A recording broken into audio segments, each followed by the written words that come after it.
Hi everyone, thank you for joining us. Today we are going to learn how to boost sales pipeline with strategic events. My name is Olivia Brund and I work for CVET and focus on Kapow. I have been with Kapow for almost 6 years. I am located in Chicago and am a marketing manager. I help our sales team drive leads and conversions through digital outreach, trade show, conferences, and also content creation. Hi everyone, I am Courtney Hodge. I am a Senior Strategic Account Manager with Kapow. So I primarily work with our enterprise clients and I've been here for 5 years now. I'm based in Houston, so it's probably no surprise that prior to Kapow I worked in oil and gas for about 10 years doing marketing and events and sales. Before we get started, let's go over some different housekeeping rules as we go through the webinar. The presentation will be recorded, so if anything happens or you have to jump off, you'll be receiving a full recording after everything wraps up. The webinar console at the bottom has a couple different icons that you can select to either ask a question, rewind, fast forward. Feel free to explore those. Similarly, you can minimize and maximize with some of the widgets in the corner. Feel free to ask questions. We won't have a ton of time at the end, but we'll make sure to include a few. And if you do ask a question and you don't get an answer, we will follow up with you directly after the webinar. Also, if you need technical help, feel free to click the question mark icon. Also, after the webinar concludes, we will send along another great guide, which is the Partner Marketer's Guide to Events. So this is everything you need to know about co-teaming up with different field marketers to produce great event series. Also, you'll receive a survey, and if you complete that survey, you'll get a free cup of coffee on us. On today's agenda, we will be covering 6 different important fields for making sure your marketing events are produced and executed perfectly. We'll run through the 5 W's of event planning and execution. We'll talk about promoting your event for the greatest impact. Also, we'll cover how to maximize face time with those contacts and leads, how to execute your event flawlessly, why building your sales pipeline with engaged contacts is so important and how you can do it, and also tracking and sharing results, because as marketers, we know that is the most important part of any field marketing strategy, is being able to track back and prove ROI. Over the course of this webinar, you should be able to learn and walk away with these key takeaways: how to create scalable and repeatable events, how to break down your event strategy, defining measurable goals, learning the formula for event success, promoting your event like a pro, gathering feedback and sharing results, and more. All of these areas of focus have been selected because they have the power to really make or break your field marketing program. Plus, they make it a lot easier for you to justify it to leadership in the future. They're designed to make sure you can leave empowered to tackle a single city event or a multi-city roadshow with hundreds and hundreds of attendees. To kick it off, let's start with this stat. 73% of B2B marketers say events are better than other tactics for customer engagement. We know this is a tried and true tactic and has been around far before the digital era. It gets down to the core of what people like to do: face-to-face meetings, gather together to share in a meal or a drink, and learn something new. Yet only 60% of marketers are satisfied with their event strategies and results. However, this tactic is anything but simple to execute and report on. It takes focus and proactive steps, making sure you don't lose sight of the marketing aspects of your event. But at the end of the day, you aren't really planning events to show off your event skills, but to drive attendance and deliver revenue to your company and your sales team. All right, let's get started with our first big bucket of information, which is the 5 W's of event planning.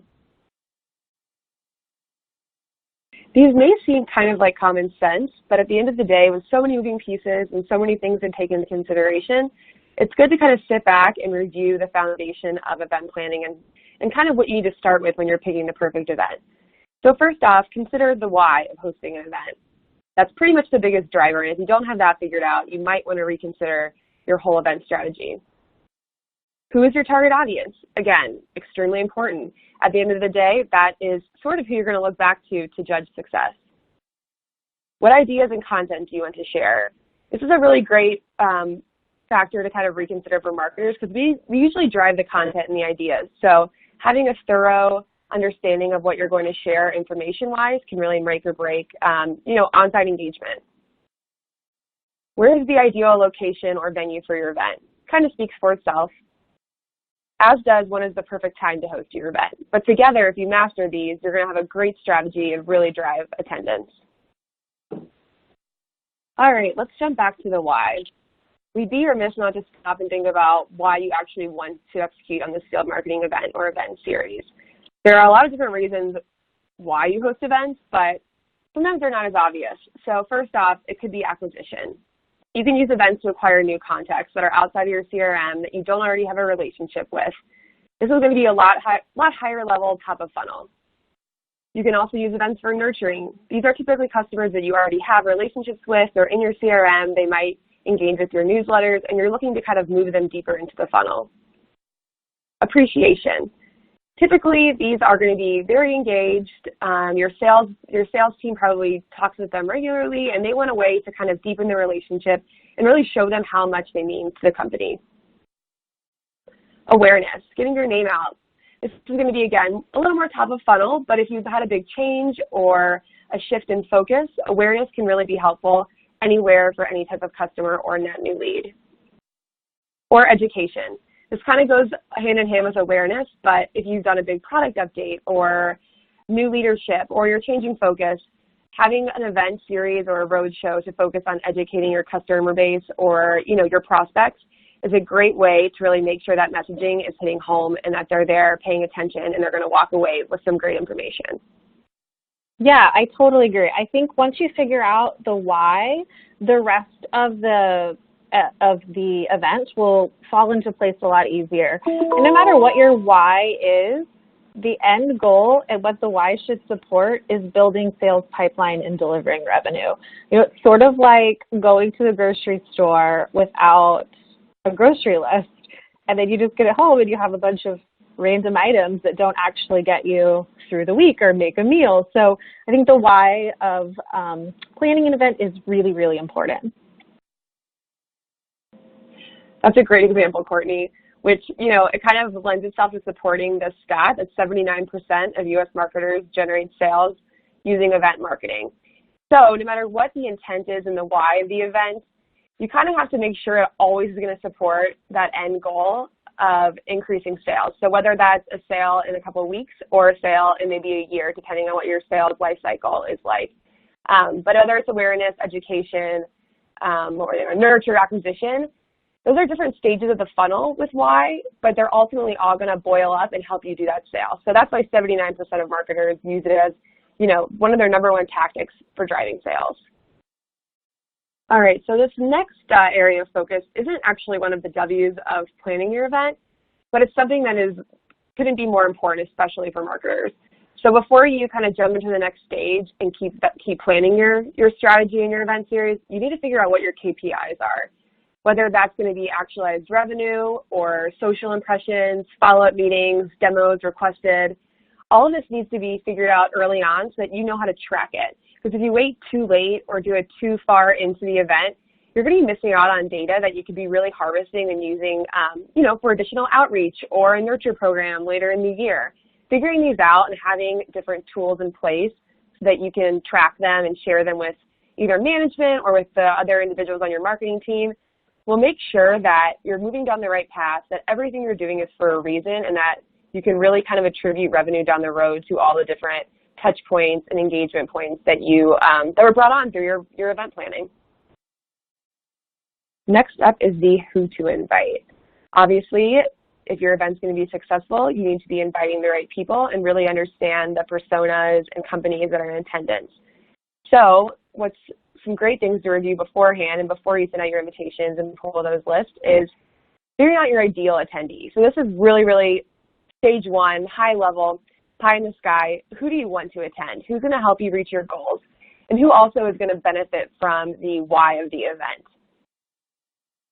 Next up is searching for contacts in your database. Your CRM has a wealth of knowledge, whether that's, who your existing customers are, whether that's what company they're in, their persona, what drives them. Review your database to get a deeper understanding of your clients and customers, so that way you can mirror that when you're pulling your list, whether it's already in your system or sending it out, to a greater audience outside of your system. Really understanding your contacts in your database will do wonders for creating the perfect invitee list. Next is to sort and prioritize your list. Once you have all those contacts together and you're going the route of existing contacts and leads, you need to really sit down and prioritize your list. Not every single person that's going to pull to it is of equal importance in terms of a sale. Some are going to be more VIP, some may have more potential for revenue. So really understanding and tiering out that list is going to help you fully grasp and understand how your event is doing as you're leading up to it. So make sure your list is really clean and organized in a very easy to understand way. Next is to enlist sales to review and edit your list. I can't tell you how many times I've done events for Kapow, whether that's in-house or a field marketing event, where I thought the list was perfect and the great links, really good customers on it, really good personas, and I've given it to sales and they've realized that either a few really, really great potential customers are missing, or even some people on the list that they're like, they're not a good fit, this isn't the right avenue for them. So having your sales team review is really crucial, and I can't stress that enough. Oh, Olivia, I totally agree with this. I think no matter how sparkly clean your CRM is, there's always additional information in that salesperson's head about an account or about a certain contact or potential client. So I think that information is super valuable once they review the list and they want to be involved. They are a wonderful advocate for your event. So definitely get sales looped in to help review that list. Yeah, and I feel like that kind of also lends itself to the next one, which is sharing the list of attendees for awareness. Whether that is the sales team, whether that's other marketing leaders or management within the company, sharing that list is going to give you a little sense of security. So when you finally hit send, which is always a scary feeling, you're feeling really confident, the list has been cleaned, and you have a lot of buy-in from, different stakeholders. So sharing that list and making sure everyone is aware is just going to give you an added sense of security. And also, it gives everyone else a buy-in on your event, like Courtney mentioned. People want to be involved. They want to have a say.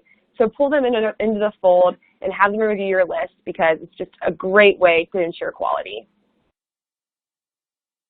So it's no surprise that 73% of marketers said their number one demand gen priority was lead quality over lead quantity. Quality leads are the ones that are going to turn into actual revenue, fill your sales pipeline, and really justify the spend of your event. So focusing on a huge group over a highly qualified group is the wrong way to go. Focus on that quality. Next up is the what of the event. What are your event goals? So it's really good to sit down and think about what content and what you want guests to walk away with. So if your event is focusing on networking, it's really great to focus on more of a meet and greet format. If it's thought leadership, you want to make sure that you have the right speakers on site and a venue that kind of requires guests to listen and pay attention.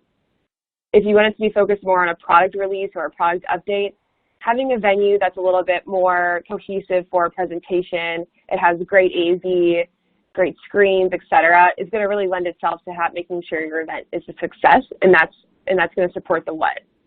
If it's a company announcement, such as highlighting important news or a new release or a company milestone, that's going to really influence the kind of attendees you have in the venue and what kind of space you want. You're going to want it to be a little more high-end and a little more quiet. If you're looking to share a case study or do a live Q&A with top clients, again, that's going to require you to sit down and figure out, what's the best venue for that? What's the best route to go?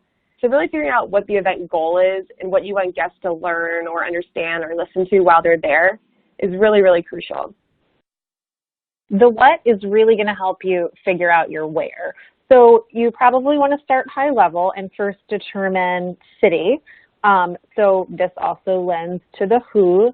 Who are you entertaining, and what cities work best for your event or your roadshow, and then hone in on that city. And you want to really find the neighborhood that works best, again, for the who and the what. You don't want people having to travel too far. You want to make it nice and convenient for them, and you want to, select something that's really cool that also lends to the why. And all of these 5 W's really start coming together. But location or the where is really important when you are looking at your event.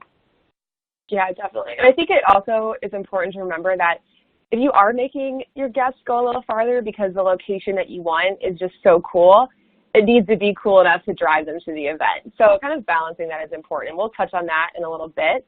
But this kind of made me think about an event that Courtney and I did in Austin last year. It was a really cool space. It was around a conference. But unfortunately, right when the event was about to start, it started pouring down rain. If the event location had been any farther than it was, I don't think we would have had a very good turnout, but thankfully it was close enough that guests could still walk. Rain didn't, totally deter them from showing up. So kind of factor those things in. If it is within walking distance, make sure it's within walking distance in the rain or snow. You don't want to kind of have it in a weird in-between or just too far away in general. So taking all of those outside factors into consideration will make sure you pick the perfect location. Last but not least is the when.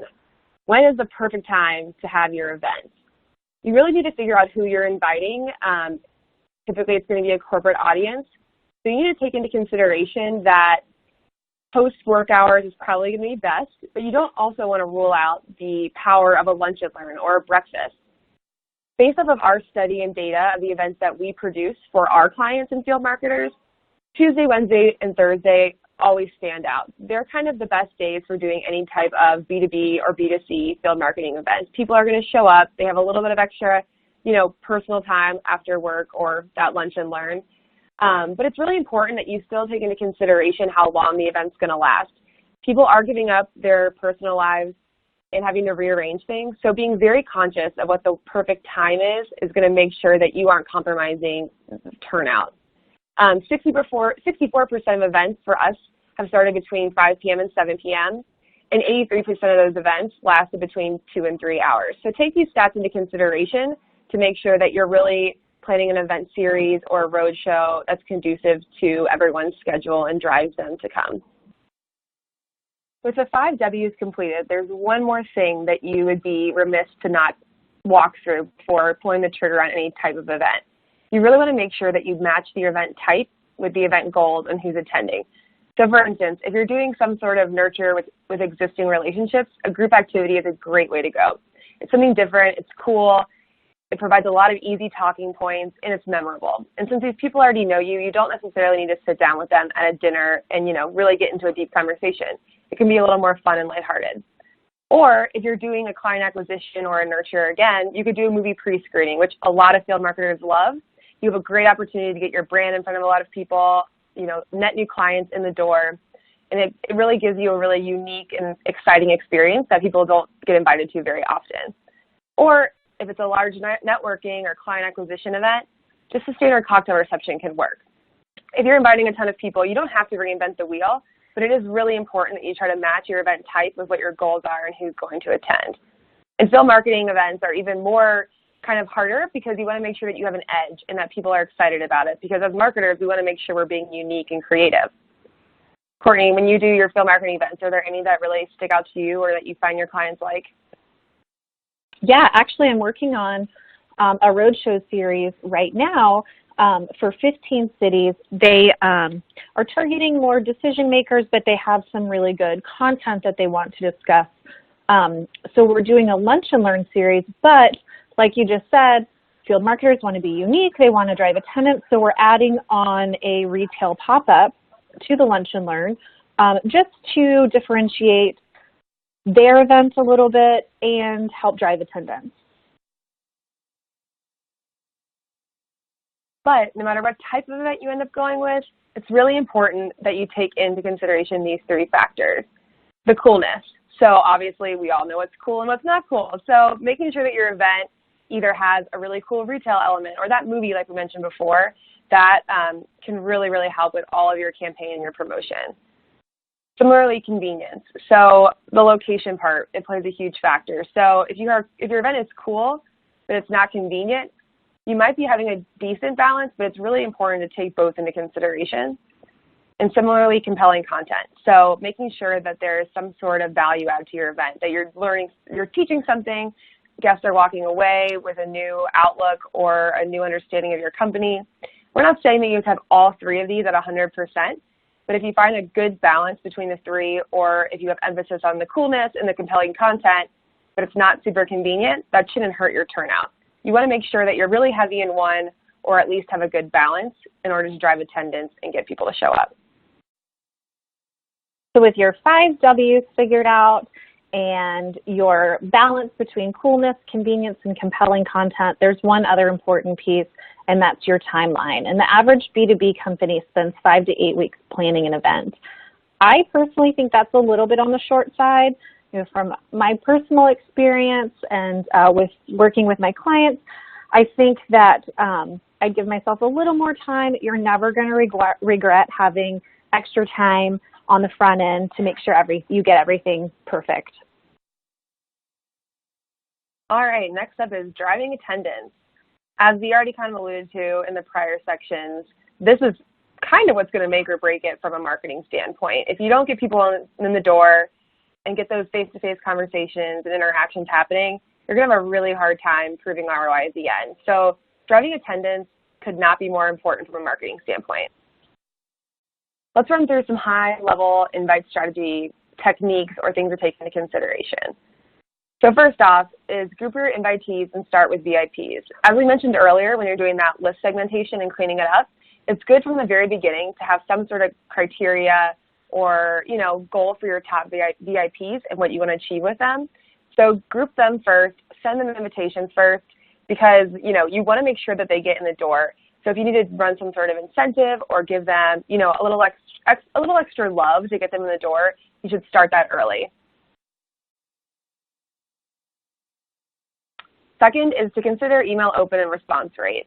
So marketing emails on average are about 20% open rate, which actually that kind of seems a little bit high.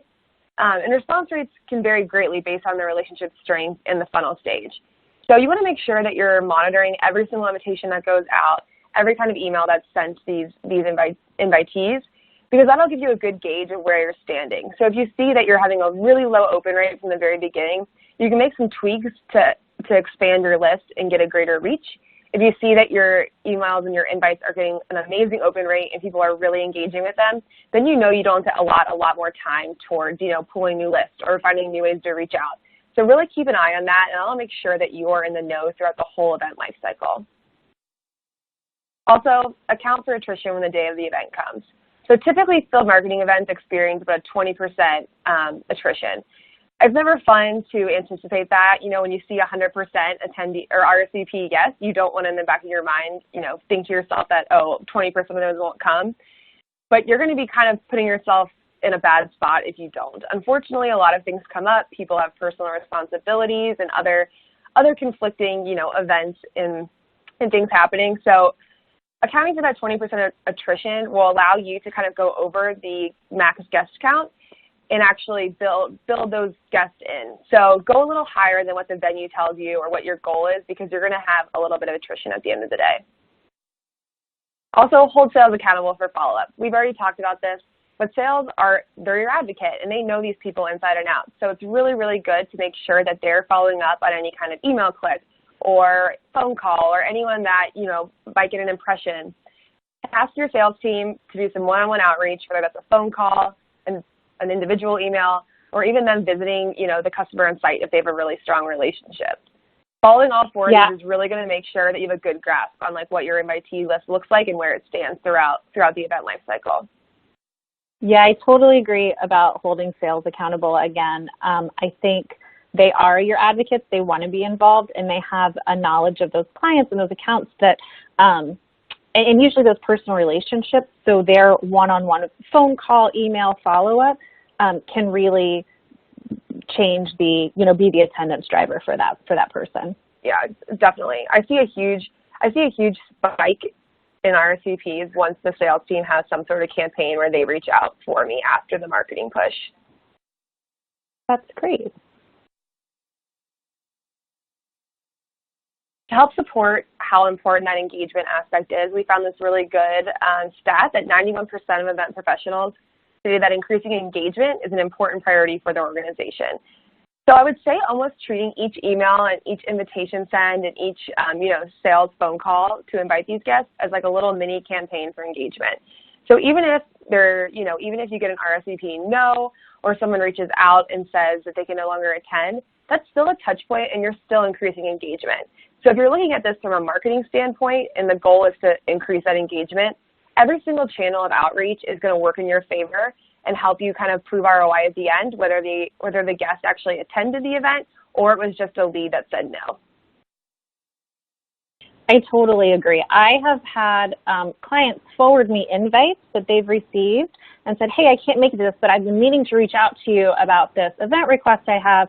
And so it just, even though they can't attend, it is still a touch point, like you said. And I know that we've said this before, but we are going to say it again. Event promotion is arguably the most important phase of your campaign. It's how you get your messaging out, it's how you drive attendance, and it's those additional touch points that help drive the business. Yeah, definitely. And just to kind of piggyback off of that, if you're finding that your RSVP rate is low or you don't have a lot of yeses, opening it up to clients bringing a +1 or allowing them to forward the invite to, a colleague or someone else in the industry is a great way to get net new leads in the door, but not having to do all that extra work to like cast that wide of a net. So any kind of engagement allows for, open communication and possibly them adding a new lead or a new prospect or passing on that invite. When it comes to figuring out which channel is good for what type of audience goal you have, you need to keep in mind, again, whether it's people that are already in your system, if it's net new customers, or if you're nurturing existing customers. So a few things to keep in mind are you promoting awareness of your upcoming event? Are you expanding the reach of your campaign? Or removing prospects and clients along the customer lifecycle journey? It can be all three, but if you're feeling like number 2, expanding the reach of your campaign is more of your focus, then that's where you're going to want to find channels that cast a really wide net that individuals outside of your system are going to see. If it's more about moving prospects and clients along the customer lifecycle journey, you're going to want to choose promotional channels that are highly targeted, that are more one-to-one, and just rely on the information that you already have. If you do want to cast a wide net and get new leads and prospects into your system, you're going to want to choose those channels, like I mentioned before, that have a really, really far reach. So something like targeted display or paid social or just organic social are all going to get in front of people that aren't necessarily already customers and clients. You might not have their information, and they might be totally net new to your company. Similarly, promoting your event on your website does actually open up to a new audience, but it's going to probably be visitors that are already returning or know your brand and your product in general. Email, like we've mentioned, is a little more targeted. You already have their information. You have their email address. Sales probably already knows them. They might receive your newsletters. So it's not going to be those net new, wide-reaching channels like targeted display and paid social. But as email marketers, we know the power of email. No matter which way you go or channel you decide on, it's always good to have some sort of email element to your promotional campaign and strategy, because it's really going to help you get in front of a wide audience that's already engaged, and it's a little more personal. Direct mailers are a little niche.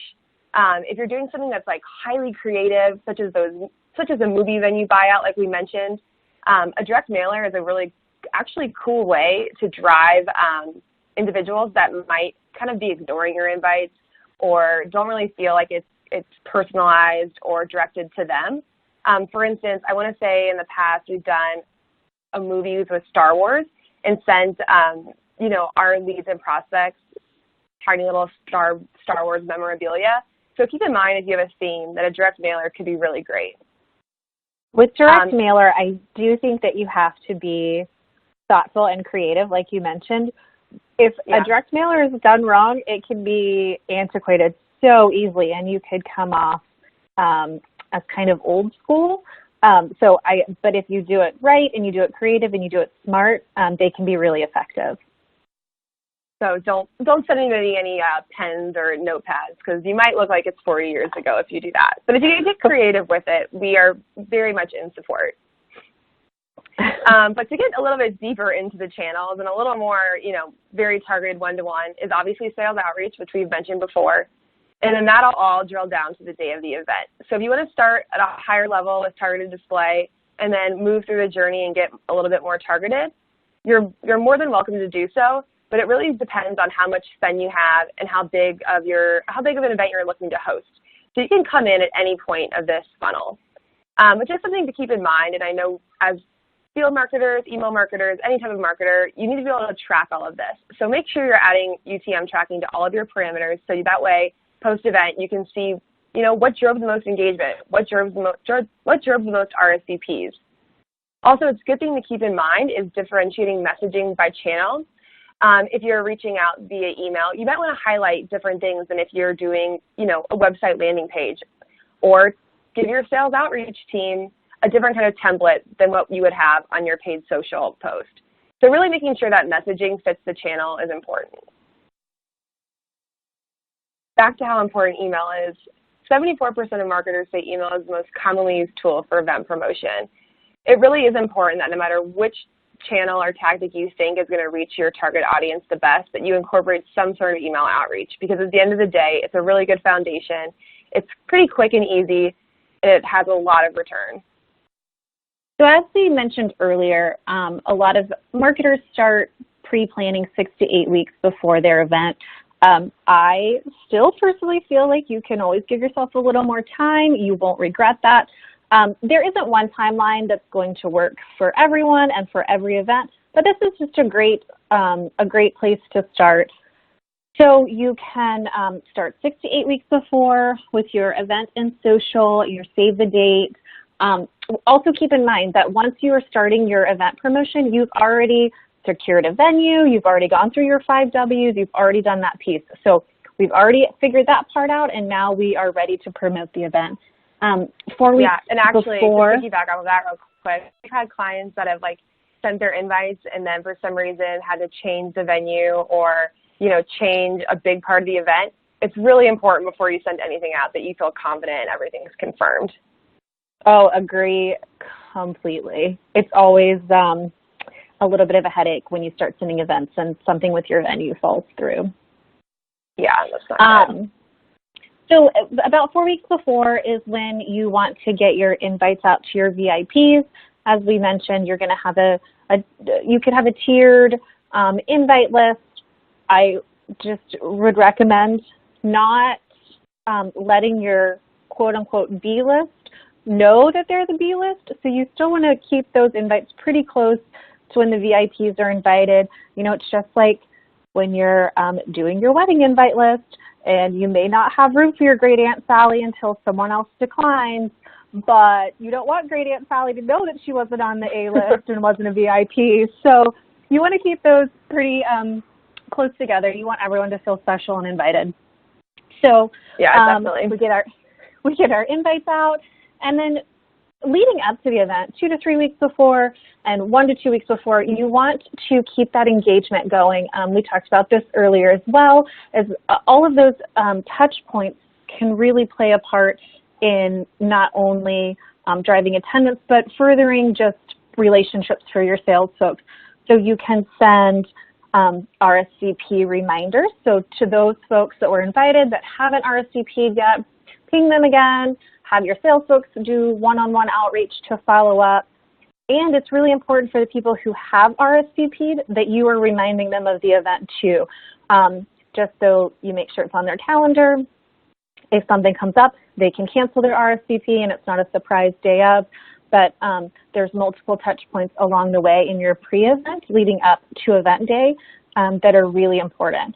And then once your event happens, your promotion doesn't necessarily stop. There's plenty to do post-event as well. Yeah, definitely. From a marketing standpoint and what I'm kind of in charge of, I would say, planning an event and hosting an event is a lot of work and it's hard, but a lot of that work is actually going to take place for a marketer post-event.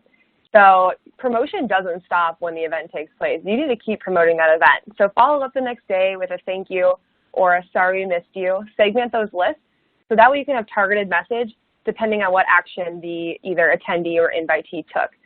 And then from there, put them into a nurture. Send them some content, 1 week, 2 weeks after that aligns with what they either learned at the event or experienced at the event.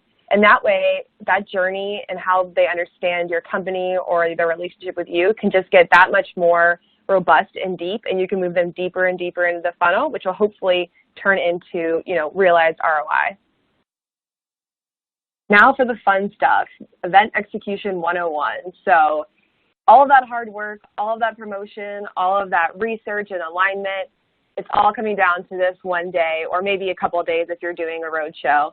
But we want to touch base and really walk you through how to actually execute on site so that way you're not missing out on any kind of opportunities. So the first part of event execution is to incorporate proper branding and theme to reinforce your company and your brand and your message.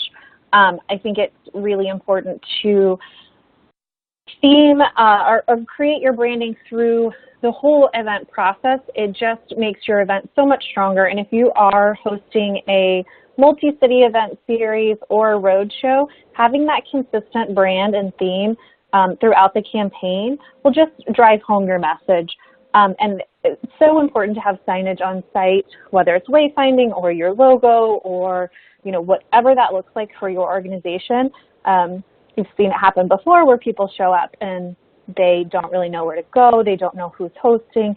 So having that branding and signage just helps your event execution. Okay, and number 2 is to anticipate optimal attendance. So this is kind of a twofold. So one, you want to make sure you're accounting for attrition that you will have.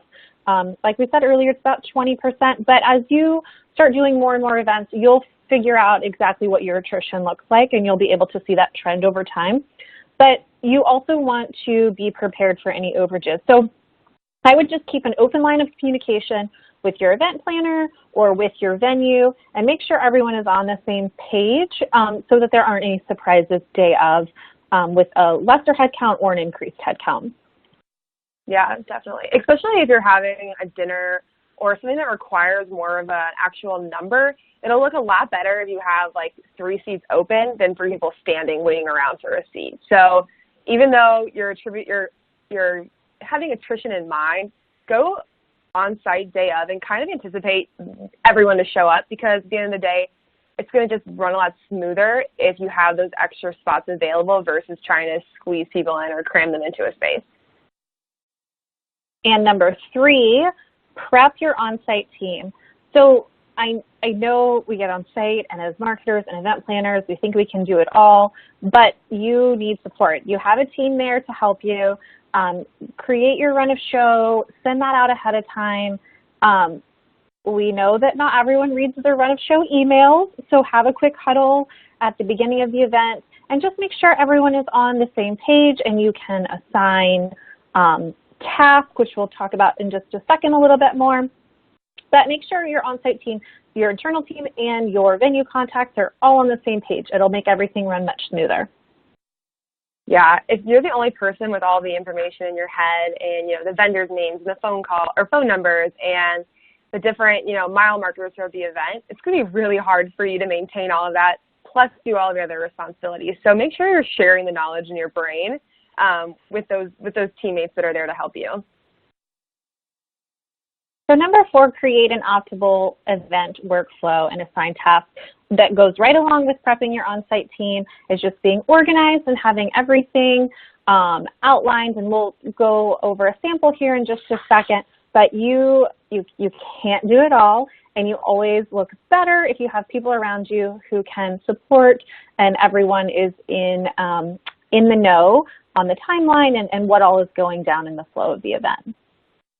Yeah, definitely. And I also think it really makes you look better if you have like a well-informed support system. So you're kind of the face of the event, not always, but if you're attending the event, or if you're the person that all the different vendors and RSVPs have been talking with, it's important that you are kind of upfront and more facilitating everything versus actually executing on all the different asks or, fire drills that might be going on. So here's a sample run of show. This is just that. It's a sample. Yours will look different. The way that you run your events might look a little different, but you want your on-site team to arrive early to oversee setup, make sure all of your supplies are there, your signage, your swag, your check-ins, all of that good stuff. You have your reg desk, your setup is like it's supposed to be. Everyone at the venue knows what's going on. Run through your AV, test your AV, all of that good stuff. You want to give yourself a little bit of time before the guests start showing up and your event begins to get all of that squared away. Your your guests start arriving and your event kicks off. You want to have a few people assigned to check in and manage that. This will tie in importantly with what we're going to talk about in a second with tracking your ROI. You want to make sure that you get all of those people checked in so you can report accurately on that. If you have any sort of demos or presentations, and then of course, you have an event end time. Yeah. One thing that I did notice is missing from this sample that we put together is contact information. If you have multiple vendors supporting your event, if you're going the more creative route and you have a retailer or a pop-up shop running because, that's your theme of your roadshow, make sure you always include that contact information because chances are someone's going to have a question day of either your support staff or the vendor themselves, and being able to contact them quickly and knowing where to go for all that information is really helpful, whether that's on an iPad that you're sharing or an actual printed out binder. The more information, the better. Your staff and your support will never, shake their head because they were too informed. So more is always better. And number 5 might be the most important one of them all. Host your event like a boss. This is actually a fun one, but confidence is everything. You've put so much hard work. You've prepped for 8+ weeks for this. You know the inside and out of this event, and you're ready to kill it. So don't be afraid to take charge and make sure things aren't slipping through the cracks, and don't be afraid to delegate on site if you need to. But at the end of the day, it's a marketing event, and you will be held accountable for the stakeholders. And so own it and go with confidence. While you're hosting your event like a boss, there are 3 things that we have decided you should really focus on based off of our experience with other field marketers and helping them with events. First off, it's that guest check-in that we mentioned. Guest check-in is so important. You really need to make sure you have someone that you trust and who is well educated manning that throughout pretty much the entire event. You don't want to miss out on that valuable information of who actually showed up. So that would be number 1 priority in terms of hosting your event like a boss. Also is networking. You might not be in sales. You might be there in more of a supportive role, but get out there, talk to those invitees and attendees because at the end of the day, they probably interacted with you one way or another throughout the promotion life cycle. And it's a really great experience for you to get out there, talk to them, see what they like, see what they don't like, see what their understanding of your company and product is. Don't be afraid to have some great conversations. Also, for professional development, get up there and say hello. Welcome the audience. Remind them while they're there. Thank them. Everyone likes to take a few minutes to kind of sit there quietly and gather their thoughts and listen to the leaders from the company. So even if there is a different speaker doing the educational part or the product launch, kick it off, introduce them, get in front of the audience because it's really great development for you. Last but not least, and what is the focus of pretty much every marketer's day, is tracking your event.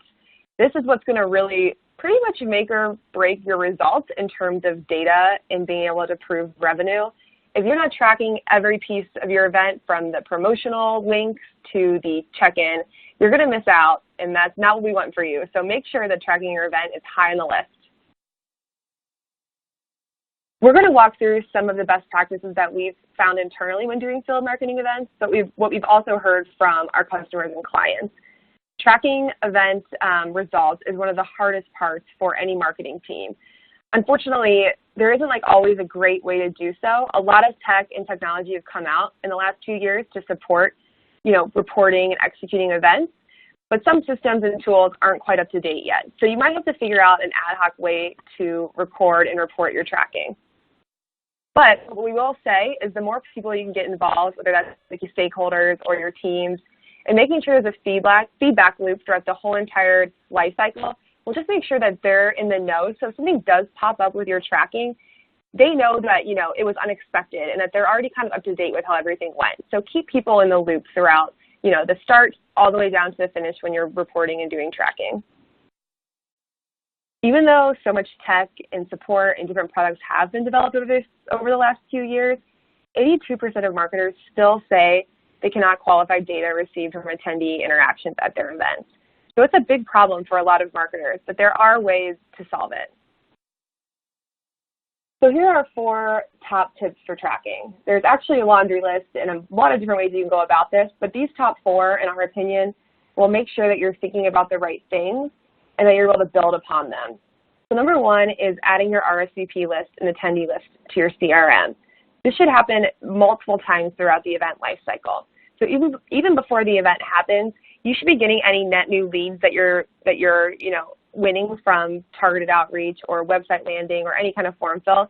Get them into your CRM right away, tag them, put them in a campaign, and that way, even if you don't hear from them again, you can still, attribute any kind of engagement they do down the road to that original invite or that original event. So put them in your CRM and you won't regret it. Also, create targeted outreach for each bucket. So even if someone goes dark or they were a no-show, make sure that you're still encountering with them and reaching out to them, putting them in some sort of digital nurture. Sales is following up with them through a one-on-one call or email. Because like we mentioned several times throughout this, not engaging with those no-shows and those RSVP no's is a missed opportunity for you. You should still be tracking them because a year from now, they might end up coming back to your site and doing a big sale. So even if, different invitees go different routes, make sure you're still targeting them and reaching out to them. I kind of already mentioned this, but task sales to follow up with qualified leads. That is the best way to get them deeper into the funnel. As marketers, we can do a lot, but we can only do so much. We really need to lean on sales to work their magic, keep pushing that lead or that prospect down the funnel until they're actually actualized revenue. So stay really close to sales, use some sort of tool to task them, and monitor how quickly they're doing their outreach. I agree with that so much, Olivia. Sorry to interrupt you, but I love when we get our leads tasked to us from marketing, especially from an event. It makes follow-up so much easier. It's a no-brainer. It pops right up in your view, and it just helps me move that conversation along. So it's super beneficial. Well, as a marketer, I love hearing that. So thanks, Courtney.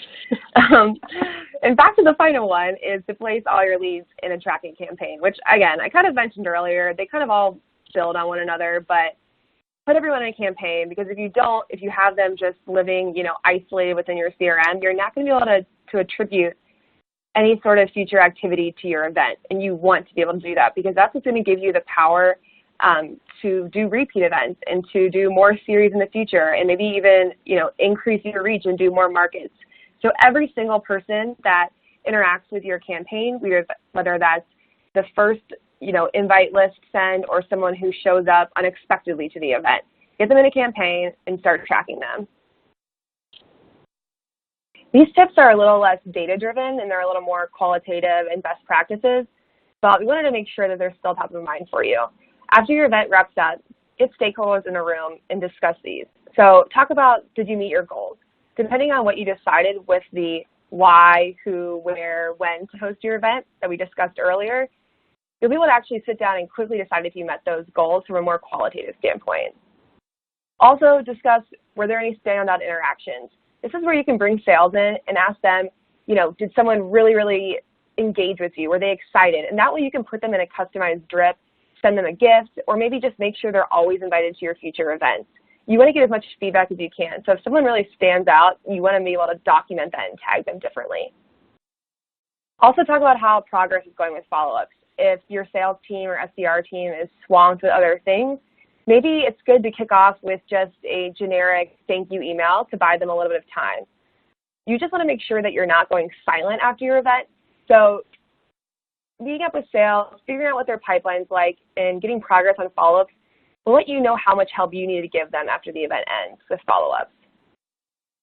Also, what worked well. This is kind of more for the marketing team and for you, but if you realize that doing a retail series for your customer base was awesome and everybody showed up, or if doing that movie really worked, or if they're more into team-building events and activities, you can actually write this down in one central place and then reference that for the years to come when you're planning other event series or a one-off event.